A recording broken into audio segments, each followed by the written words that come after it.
It's terrifying.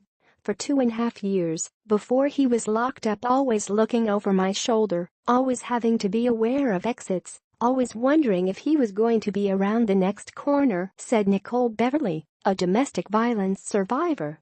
In 2013, Kevin was convicted of aggravated stalking and sent to prison.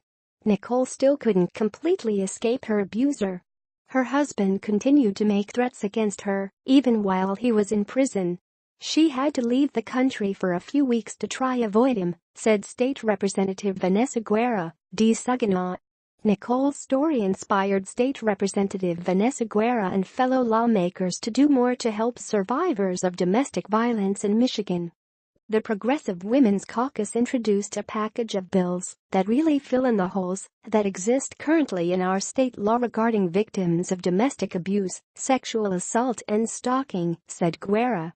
Representative Guerra says there are some things missing in the current law, such as protecting a victim when it comes to housing.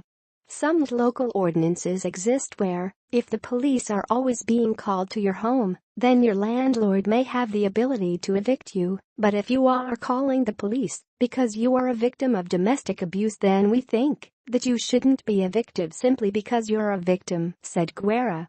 The legislation would also add help for survivors coping with the tragic impact of abuse as they work to maintain stable employment.